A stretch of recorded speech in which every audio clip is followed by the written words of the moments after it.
Assalamualaikum warahmatullahi wabarakatuh. Alhamdulillah wassalatu wassalamu ala Rasulillah. Segala puji bagi Allah Jalla Jalaluh. Salawat dan salam semoga senantiasa tercurahkan untuk baginda Nabi kita Muhammad alaihi salatu wassalam. Amma ba'd, kaum muslimin yang semoga dirahmati oleh Allah Jalla Jalaluh. Wa 'anil Miqdad radhiyallahu anhu qala sami'tu Rasulullah sallallahu alaihi wasallam yaqul tudna asy-syamsu yawmal qiyamati minal khalqi hatta takuna minhum kamigdari mil. Qala Sulaiman bin Amir ar-rawi 'anil Miqdad fa wallahi ma adri ma ya'ni bil mil amasafatal ardi amil mil alladhi tuktahalu bihi al-'ain. Qala fayakunu an-nasu ala qadri a'malihim fil 'araqi faminhum man yakunu ila ka'bayhi wa minhum man yakunu ila rukbatayhi wa minhum man yakunu ila hiqbayhi wa minhum man yakunu ila hiqwayhi wa minhum man yuljimuhu al-'araqu iljaman. Qala wa asyara Rasulullah sallallahu alaihi wasallam biyadihi ila fihi. Rawahu Muslim. Dari Al-Miqdad radhiyallahu anhu, dia bercerita, Rasulullah sallallahu alaihi wasallam bersabda, kelak pada hari kiamat matahari akan didekatkan kepada makhluk sehingga hanya berjarak kira-kira 1 mil. Sulaim bin Amir radhiyallahu anhu yang meriwayatkan dari Al-Miqdad mengatakan, demi Allah, aku tidak tahu apakah yang dimaksud dengan mil. Apakah ukuran jarak perjalanan di bumi ataukah mil yang biasa dipakai untuk mencelai mata. Sabda beliau lebih lanjut, sehingga manusia tenggelam dalam keringat sesuai dengan amal perbuatan mereka. Di antara mereka ada yang tenggelam sampai kedua mata kakinya. Ada juga di antara mereka yang tenggelam sampai kedua lututnya. Dan ada juga di antara mereka yang tenggelam sampai kedua pinggulnya. Dan ada juga di antara mereka yang benar-benar tenggelam dengan keringatnya. Dan Rasulullah sallallahu alaihi wasallam memberi isyarat dengan tangannya ke mulut beliau. Hadis riwayat Muslim. Barakallahu fikum. Naam jamaah. Ini gambaran tentang hari dibangkitkannya manusia. Bagaimana Allah Azza wa Jal menampakkan kebesarannya. Kalau kita melihat manusia sekarang, sebagian ada yang sedang di dalam rumah sehingga tidak terkena mentari. Ada di ruang AC. Ada sebagian yang mungkin masih pagi hari. Ada sebagian yang mungkin sudah malam hari. Tapi nanti pada hari kiamat manusia akan dikumpulkan di satu pelataran, di padang mahsyar. Tidak ada tempat yang lebih tinggi dari tempat lainnya. Semuanya rata.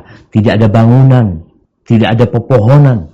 Pada hari yauma la dhilla illa dhilluh. Tidak ada naungan kecuali naungan yang Allah Azza wa Jalla berikan. Semua sesuai dengan amalannya. Tatkala matahari mendekat nanti dengan jarak 1 mil.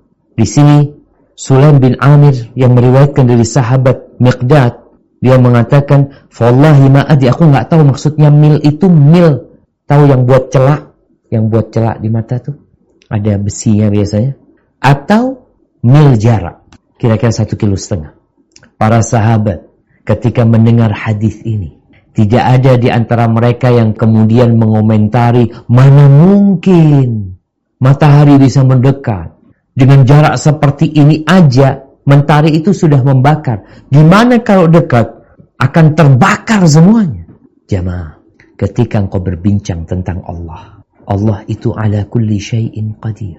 Allah yang membuat air di bumi ini dalam kondisi dia berputar, tidak berjatuhan air. Allah Azza wa Jal yang membuatmu bisa hidup di dalam perut ibumu dalam kondisi engkau tidak bisa berbuat apa-apa. Sehingga para sahabat sama sekali tidak menganggap itu sesuatu yang mustahil. Allah mampu mendekatkannya, menyebabkan manusia tidak terbakar. Tapi disinilah bagaimana kondisi manusia ketakutan ketika melihat mentari yang selama ini jauh tempatnya. Tahu-tahu dia datang mendekat kepada mereka. Bagaimana ketegangan dan kekhawatiran serta kecemasan manusia pada waktu itu. Maka semua sesuai dengan kadar amalan. Bukan kekayaannya. Bukan status sosialnya. Bukan jabatannya. Kalau di muka bumi ini kita lihat. Orang yang paling banyak naungannya. Mungkin yang paling banyak nikmatnya. Yang rumahnya penuh dengan AC, kesejukan. Oh, dia orang yang banyak duitnya di sini. Ya. Yang naik mobil mewah. Mau masuk mobil dibukakan pintunya. Turun dari mobil dibukain pintunya, dihambarkan karpet merah buat dia. Kalau dulu mungkin raja-raja ada dayang-dayang yang mengipasinya, ada yang memayunginya tatkala berjalan supaya tidak terkena matahari. Nah, itu di dunia. Tapi nanti hari itu tidak bergantung kepada kekayaanmu, tidak juga kepada banyaknya amalanmu, tapi solehnya amal perbuatan. Nggak ada lagi orang di sana mau pinjem payungnya kawan. Dilihat kawannya dalam naungan. Dilihat di sebelahnya keringatnya hanya sampai ke lututnya. Sedangkan dia sampai ke mulutnya, sampai ke hidungnya. Tenggelam dalam keringat. Di sini Rasul SAW mengatakan, fayakunun nas ala qadri a'malihim fil araq. Manusia pada waktu itu berkeringat sesuai dengan amalannya. Hari ini kita beramal, nggak dapat balasan. Ya, kita duduk kajian, dengerin 1 jam dapat apa antum? Kalau bekerja mungkin dapat duit. Tapi duduk 1,5 jam, capek, ngantuk, lelah, ngaji, selesai kajian, dapat apa? Dikasih duit satu persatu. Selesai kajian semua tambah kaya. Tambah banyak duitnya, lah. Mungkin diminta sumbangan juga dia. Tambah berkurang kekayaan dia. Di sini waktunya beramal. Kita sholat. Orang berangkat haji, berangkat umroh. Duit keluar. Pulang, nggak dapat apa-apa. Pulang malah bawa oleh-oleh. Dia harus memberi tetangganya. Nanti balasannya.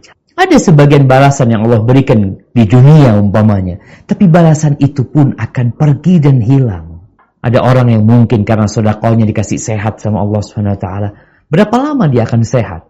Datang kematian menjemput dia, kesehatannya pun hilang. Ada orang yang mungkin rajin sedekah, kemudian Allah Azza wa Jalla berikan berkah di harta dia, tambah banyak hartanya. Berapa lama harta itu akan bertahan bersama dia? Harta itu pun akan dia tinggalkan. Maka di sanalah waktunya mengambil, memetik apa yang kita tanam di muka bumi ini. Ala qadri a'malihim. Semua sesuai dengan amalan mereka. فَمَنْ يَعْمَلْ مِثْقَالَ ذَرَّةٍ خَيْرًا يَرَهُ.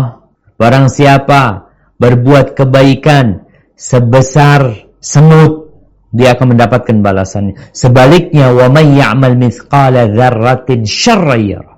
Mulai dari kematiannya, mulai di kuburannya, mulai dibangkitkan dari kuburannya, semua sesuai dengan amalnya. Tatkala berdiri dibangkitkan menghadap Allah Azza wa Jal dalam satu waktu yang sama dengan 50.000 tahun. Mereka tenggelam dalam keringat mereka. Ya, mungkin sebagian menyembunyikan dosa-dosa. Tapi hari itu engkau akan terima balasan dari Allah SWT. Wa subhanallah jamaah. Ini orang ngeliat azab nanti di sana itu bukan cuma azab fisik, tapi azab jiwa, mentalnya diazab. Di mana orang yang Nabi SAW menunjukkan ada orang yang tenggelam dalam keringatnya, menunjukkan ke mulutnya. Dia dalam kondisi seperti itu, melihat yang di sebelahnya tidak berkeringat, atau berkeringat hanya sampai mata kakinya. Maka tentunya dia akan semakin takut, semakin sedih. Tapi selesai, sedih yang bermanfaat itu ketika di dunia. Duka cita yang kau rasakan di dunia, itu yang ada manfaatnya. Ketika di sana, azab yang ada buat engkau. Kesedihan di muka bumi ini. Ketakutan di muka bumi ini, kehilangan orang-orang yang cintai di muka bumi ini, musibah, petaka yang menimpa kita, yang menyebabkan kita hidup dalam kesempitan dan kesengsaraan di dunia, itu akan menjadi penghapus dosa, pengangkat derajat. Tapi ketika di sana, itu balasan udah. Jamaah rahimakumullah, itu yang bisa kita kaji. Semoga ilmu yang kita kaji hari ini berguna buat kita dan bisa kita amalkan dalam kehidupan kita, dan semoga Allah menerima amalan kita. Sampai berjumpa kembali. Barakallahu fiik. Wassalamualaikum warahmatullahi wabarakatuh.